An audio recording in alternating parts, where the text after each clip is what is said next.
Good afternoon. My name is Andy Hallman. Later, we'll hear about the local athletes who placed in the top 15 at the Drake Relays. But first, today's top stories. Fairfield Area Chamber of Commerce held its annual awards banquet on Thursday, April 25th, during which two Citizens of the Year were named, Pete Tolanair and Lori Fry. The news came as a shock to both recipients, who were expecting to sit back and enjoy the awards banquet as a viewer and not as a participant. Tolanair attended the event with his wife, Kathy, who was named Citizen of the Year 2 years ago, and sat at a table reserved for previous Citizens of the Year. Fry attended the event with her daughter, Brittany Tiller, because they're both members of the Carnegie Historical Museum Foundation Board, which sponsors a table at the event every year. The custom at the Chamber Awards banquet is for last year's Citizens of the Year to introduce the current year's recipients by revealing bits of information about them during a speech until finally announcing their name at the end. Lori Schaefer Wheaton, one of last year's Citizens of the Year, took the microphone inside the Fairfield Arts and Convention Center and began introducing one of this year's winners. As Fry listened from the audience, her ears perked up because she thought Schaefer Wheaton was describing a friend. But after reading a couple of paragraphs, Schaefer Wheaton announced that she couldn't contain the secret any longer and revealed that the person she was referring to was Lori Fry.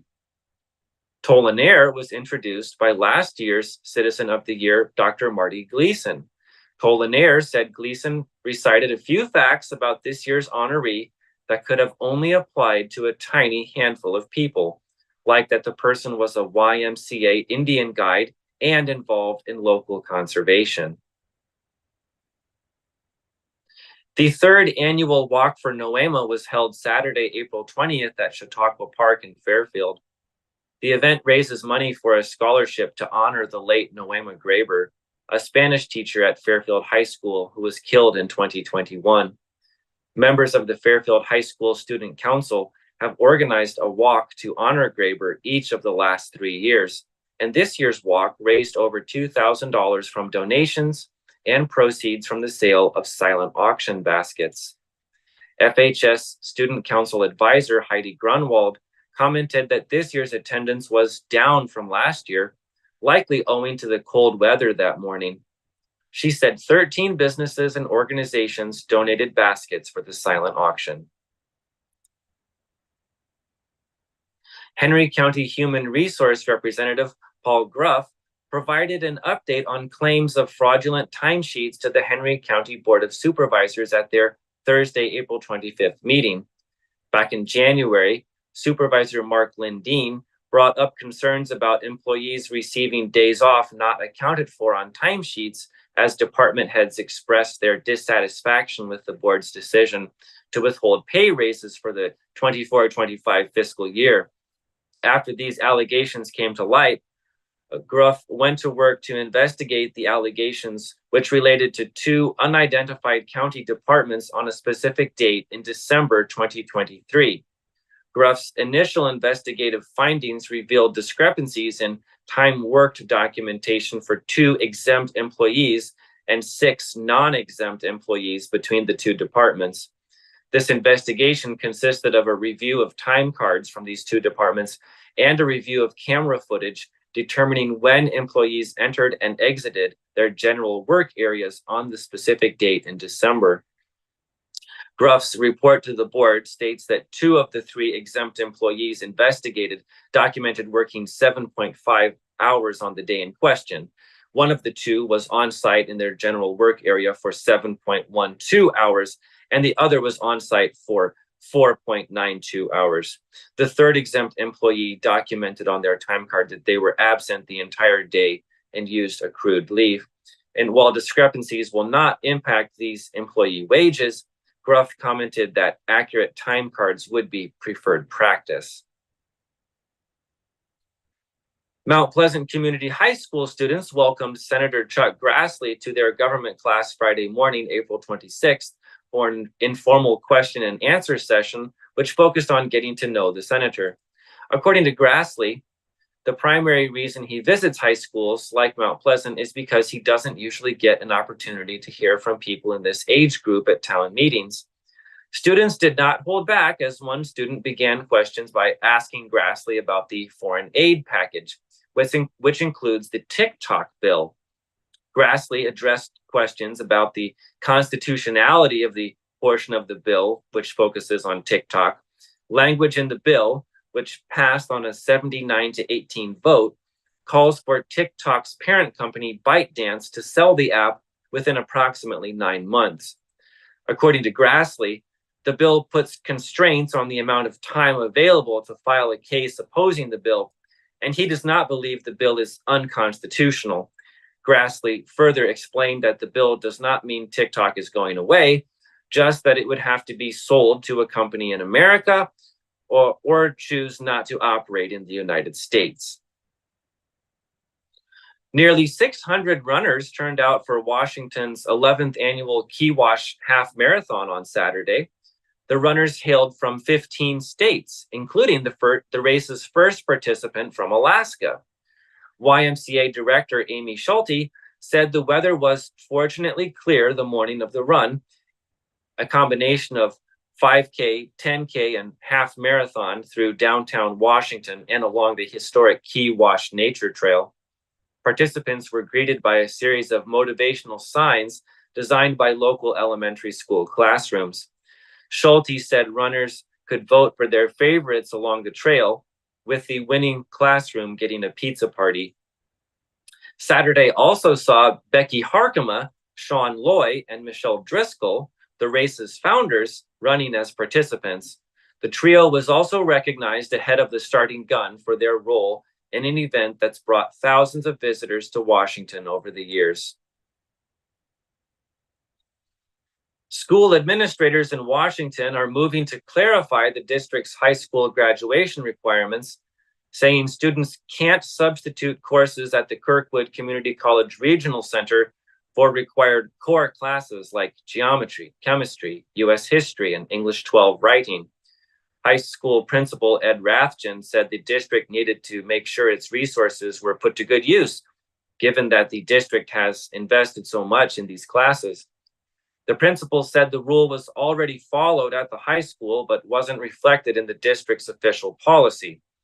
According to the current high school student handbook, students must complete a list of specific courses across subjects like science, math, social studies, and physical education, plus 25 elective credits from any course at the high school or regional center.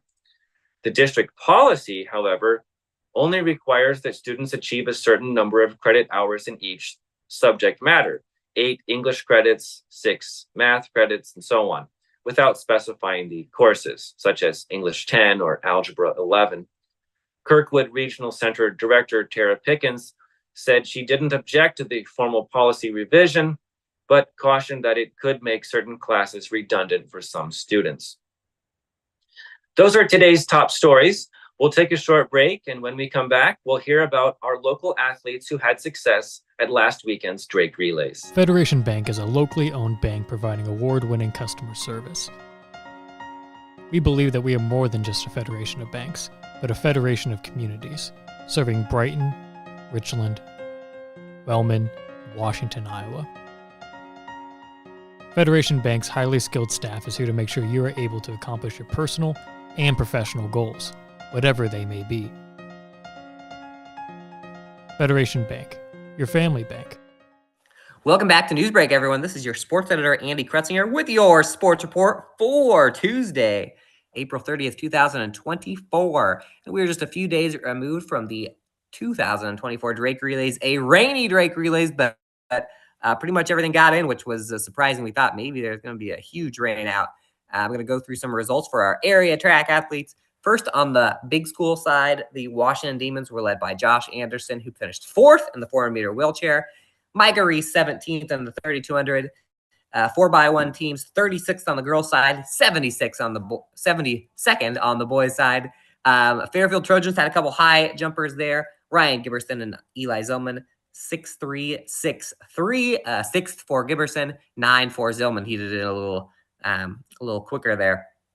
And for Mount Pleasant, girls 4x1 team gets 13th. That's out of a lot of teams. A lot of teams make the 4x1. So 13th, just off of qualifying for the finals there. The 4x2 team gets 19th. And on the boys' side, Avon Strong in the long jump gets 19th. On the small school side, we had a Drake champion, or a Pete Drake champion out of Jaden Stafford in the 400-meter wheelchair. 1 minute, 4.31 seconds to win another Drake title for him.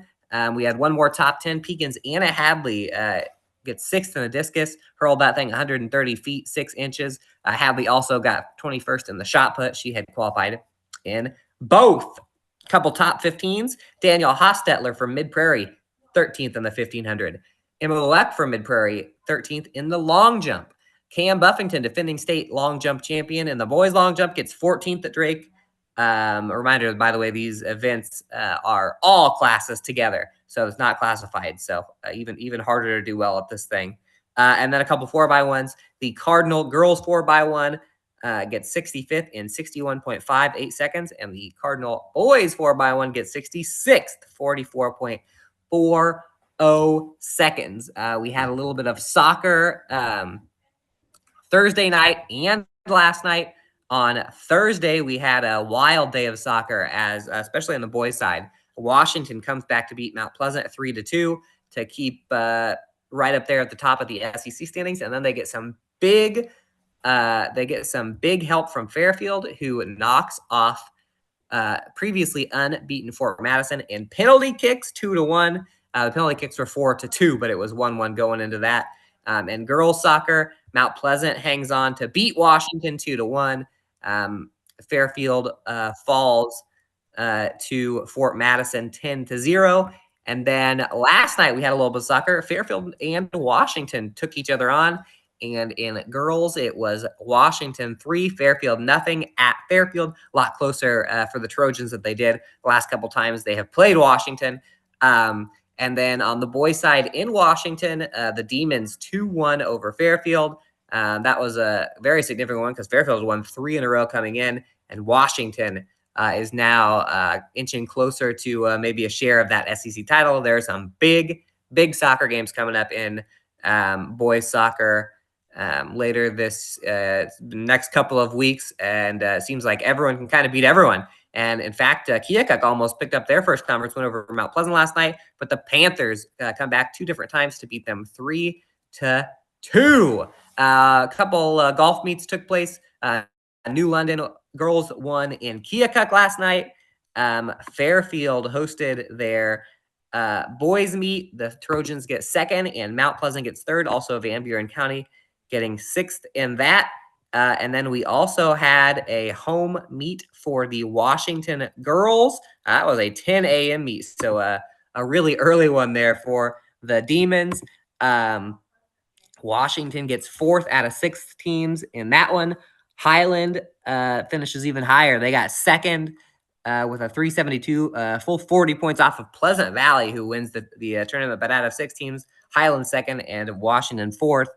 Highland's Danica Krause and Addison Protzman go 6-7 in that one, so a couple of top 10s. And then in local tennis, the Fairfield boys tennis team is your 2024 Southeast Conference champion with a 9-0 win over Mount Pleasant on Thursday. They also beat Keokuk last night, Monday night, 9-0. Still undefeated in conference play, and they have not really been challenged as far as total team scores. And on the girls' side, on Thursday night, Fairfield got a little revenge over Mount Pleasant in girls tennis at Eastlake Park. Fairfield 5, Mount Pleasant 4. And then, as I said last night, Mount Pleasant was swept by Burlington in both boys and girls tennis. As I said, Fairfield boys beat Keokuk, and the girls fell to Keokuk 5-4. A lot of close ones between Keokuk, Mount Pleasant, and Fairfield this year. Those 3 girls tennis teams are right together, but it seems like the Fairfield boys pretty comfortably ahead of everybody. That's all we got for sports. We should have a very busy week as the sun comes out. Everything gets a little better, and all 4 spring sports will be buzzing this week. So when we get back to news break, Alex is going to read you your obituary. In the heart of rural Iowa, where community matters most, the connections we make are made to last.